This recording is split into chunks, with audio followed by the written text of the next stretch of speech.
What's up, guys? Welcome back to Newswave. So, absolute madness yesterday with an article released by Kotaku essentially shedding light on what happened with Anthem and Bioware and EA, because when the game came out, obviously it missed expectations heavily and it felt rushed, and there were so many questions left unanswered. Well, we got a ton of answers and a response from Bioware.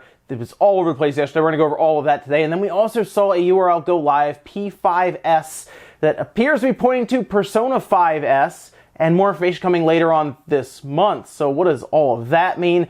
We're going to go over all of it today. As always, guys, enjoy these videos. Make sure you do hit the like button. It does help out. And you might as well subscribe as well. We do this every single weekday morning, 8 a.m. Eastern Time. We love for you to join us here while we go through the different news points from the day. So let's start actually with Hellblade, because Hellblade is coming to the Switch. We heard this spring sometime, and we actually got a release date from Ninja Theory, and it's coming sooner than you might expect. It's coming April 11th, so it's next Thursday. This was announced yesterday, and this is, again, one of those Switch games that, well, just the release date drops like a week ahead of time, so yeah, that can be kind of tough for people who like to plan out their purchases. It's going to be digital only, though, so you don't have to go out and pick out a physical copy, I guess. It's kind of tough for collectors. It might have something to do with space constraints or just cost cutting. Who knows? It is going to be $30, though, so $29.99. And according to press release and everything, it will also have motion controls, but no extra content or anything added in. Now, Hellblade was pretty cool to see it show up on the Switch, because that was probably a game a lot of people wouldn't expect, since, of course, Ninja Theory is currently owned by Microsoft. However, this could have been a deal that was in place beforehand, and they've been working on a port alongside porting company QLox, so most likely this is something that has been going on, although we've seen Cuphead now make the push with, well, Microsoft working to make that happen, not necessarily Studio MDHR outright. So interesting stuff here going on between Microsoft and Nintendo, of course, and it looks like you can pick up Hellblade next week if you have not done so yet. Make sure you play it with headphones, though, because that really helps the experience. Also, a little bit of retro news thrown in there. If you remember, did the Mega SG review a little over a week ago, and I really like the device. It's really good for playing Genesis games, Sega CD games, Master System games,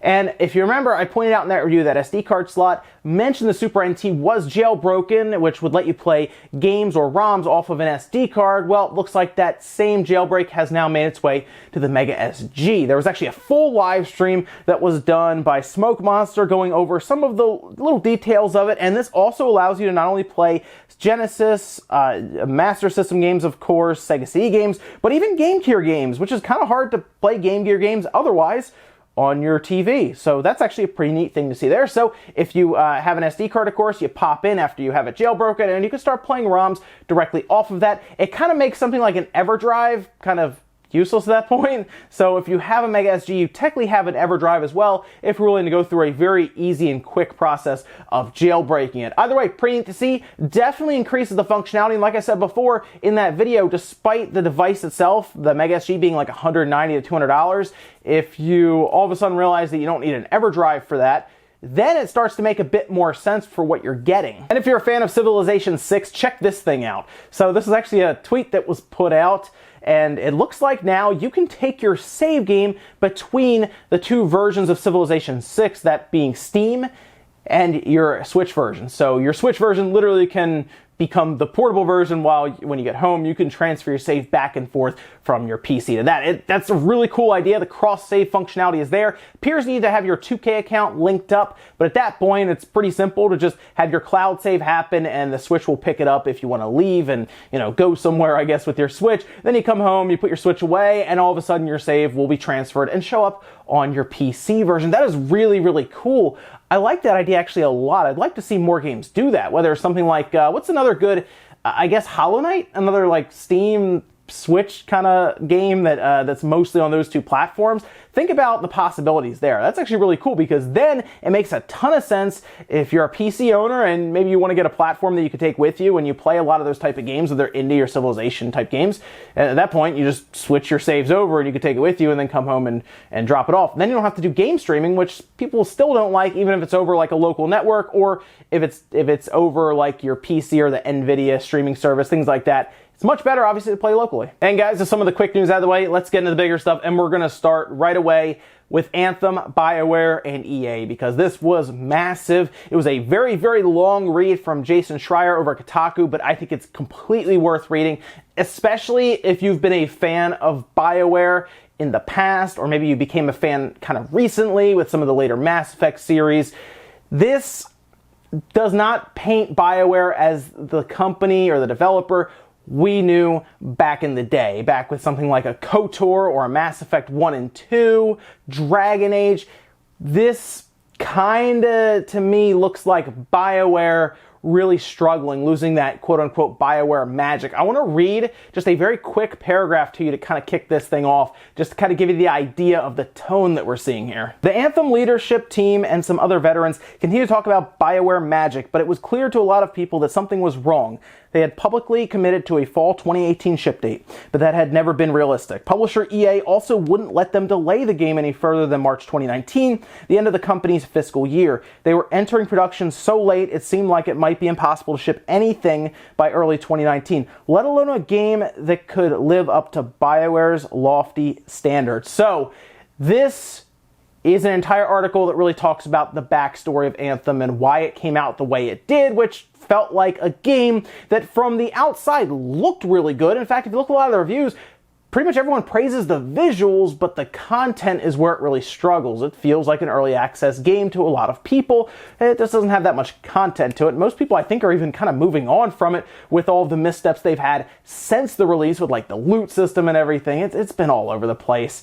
So Jason Schreier got together apparently 19 sources, some past, some present, from Bioware to talk a bit about this, and there were a lot of accounts of mismanagement, and it seemed like EA also was guilty of a lot of stuff as well. But interestingly enough, it seemed like the fault was very much so on Bioware over EA, and that's where things really get crazy here. So let's first start with Anthem itself. The name of the game wasn't even supposed to be Anthem. That's the thing. It was supposed to be Beyond, but apparently trademarking Beyond and getting that all set up was too costly or too difficult. They even had t-shirts and stuff apparently made up, so they shifted to Anthem. And Anthem apparently means nothing to the game. The Beyond, at least to them, made sense. You know, you're leaving your standard walls where you're in your encampment and everything, and you're going beyond and you're looking out into the world, whereas Anthem was apparently just a backup word that they had written down on a piece of paper somewhere.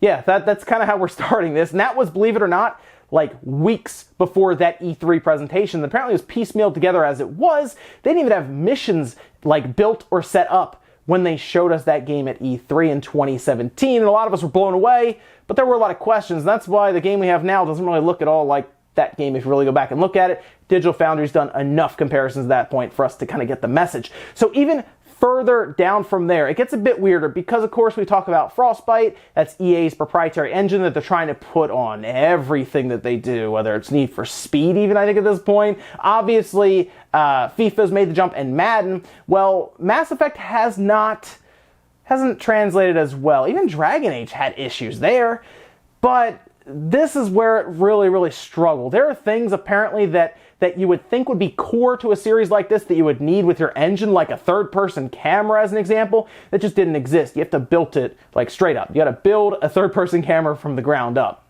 That sounds insane. In fact, it seems like Frostbite itself really made the team struggle consistently. And you might be asking, well, why didn't they just shift to something different? We saw Square with the Luminous engine shift away from that and go to Unreal with things like Kingdom Hearts.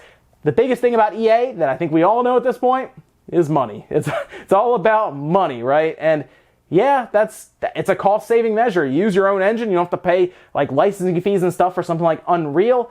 From that end, for EA, it makes sense to use their own engine, but it comes with a ton of drawbacks. We've seen it now with Mass Effect Andromeda that came out that apparently tied up a lot of resources for Anthem from Bioware, where it came out just absolutely insane with animations and facial features and all this stuff all over the place.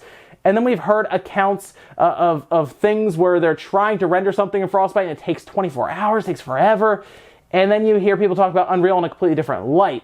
Not only that, it's just better known. Like, for example, EA actually has people set up that are specifically designed to help studios with Frostbite. The only problem is there's a limited amount of them, and whenever they would call in, they could be taken up with something like a FIFA. In fact, actual engineers who were good at Frostbite that were on the project Anthem had to be shifted over to FIFA.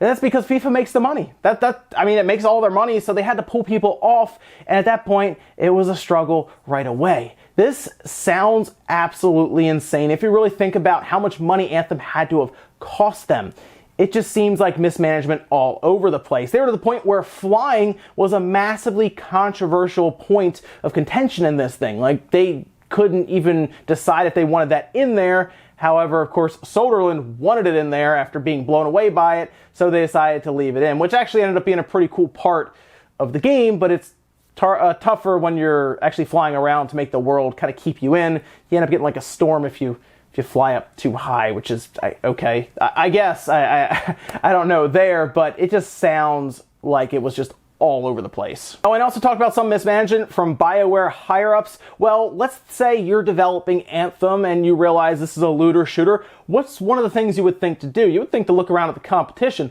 Let's go see if we can take a look at some other looter shooters and see what they are doing with their content and how they're trying to fix or add on. That's exactly what you would think. However, bringing up things like Destiny would be a problem. They would not be happy with that. In fact, you'd be completely dismissed. It would be this negative connotation right away. Oh, Destiny, we're not gonna look at them. Instead, apparently they looked at Diablo 3. Why? I don't know. Read the article. It is a fascinating read. It's all over the place. It just sounds like Bioware. It's not the same Bioware that we might remember from the old days of Knights of the Old Republic, Mass Effect 2, Dragon Age. Yeah, Dragon Age 2. Yeah, okay. But they're not the same Bioware that we probably remember from then. But here's where things get interesting. Bioware actually responded. And their response kind of says it all. As a studio and a team, we accept all criticisms that will come our way for the games we make, especially from our players. The creative process is often difficult. The struggles and challenges of making video games are very real, but the reward of putting something we created into the hands of our players is amazing. People in the industry put so much passion and energy into making something fun. We don't see the value in tearing down one another or one another's work. We also don't believe articles that do that are making our industry and craft better. So basically they're saying, hey, we didn't like what you wrote. We're just going to write it off as trolling, essentially. It's them saying that the press is after them, it's out to get them. What I saw there on Kotaku were a lot of first-hand accounts from anonymous sources, yes, but who had actually lived the life at Bioware working on something like Anthem. It's pretty clear-cut, a lot of the quotes and what was happening there. It just seems like Bioware didn't like what they were reading. If they did read it at all, it sounds like Kotaku sent over kind of bullet points to them ahead of time, and that's the response they crafted. Not very good. They didn't deny, they didn't explain, nothing. Just saying they didn't like what they saw. That's kind of wraps everything up there. It just wasn't a good development for Anthem. I guess they continue working on it, but at this point, I just hope Bioware can make it to Dragon Age at this right now, because it's just, from what I heard there and what I'm seeing in this article, it doesn't look good. Next up, let's talk about p5s.jp, because that is a URL that has now gone live, and it's kind of what you would assume there. We saw, of course, Persona 5R turn into Persona 5 The Royal, and now here we are with P5S, or Persona 5S, something that we've seen before where Atlas had actually registered that. Well, this is what it actually looks like now. It says one more information for 25, and that is, according to them, Thursday there. So this is kind of an interesting thing because, of course, Persona 5R was revealed. I think a lot of us knew that it probably wouldn't be a Switch version. It would be maybe something with PlayStation, since they, of course, showed the PlayStation logo and everything in that trailer. Well, here comes P5S. And what do you think S stands for? You're probably right, it is Persona 5 Stadia. No, it probably is Persona 5 Switch, most likely. Now, could it be something else? Yes, let's talk about some of the other things it could be. Yes, it could be a Stadia thing. I don't think so, though. I don't think that's going to be the thing. It could be, let's say, a mobile version of Persona 5. That is absolutely possible. Persona 5 Special or something. Just as an example, people are saying Special and all kinds of stuff. Persona 5 Second, I saw that for whatever reason. Persona 5 Scepter. I think people are just going down the dictionary and pointing out different things to start with S at this point. But yeah, it could be a mobile game. it could be a Steam version or a PC version. That's the other interesting thing. But we, of course, know we're getting more information the 24th for Persona 5R, I believe. And then we're getting more information on Persona 5S there. And then we'll have Joker at some point show up on Smash. It is like a Persona month right now, right? So look forward to Persona 5S. I'll keep you guys up to date here, of course, because it's going to be interesting to see what happens if that is a Switch version. A lot of people are pretty sure that Persona 5R being a PlayStation game pretty much sealed the deal on there being a Switch version. Well, might not want to seal it all completely just yet. And our last bit of news, talk about NES games that are coming to the Switch. Of course, the NES Online app updates every month with games for people who have subscribed now to the online service. Hey, if you were part of the Twitch thing, maybe you're a new subscriber now. Well, you get this NES app that keeps adding new NES games, and we got an announcement late last night for some new games. And honestly, they're pretty good. At least two of them. The other one I'm not as familiar with, but it looks like a top-down shooter. Anyway, Super Mario Lost Levels. That is actually a game that was deemed too hard for the US, so they brought over the Doki Doki Panic Super Mario 2 skin. Well, this is actually a much harder version of the original Mario, and people love it. It's a cult classic for a lot of people, and it's absolutely worth playing. If you played it on the Super Nintendo, you probably got it in the Super Mario All-Stars collection. That is coming over. And then we also have Punch-Out! Punch-Out! Featuring Mr. Dream. They, of course, cannot put Mike Tyson in there, I assume.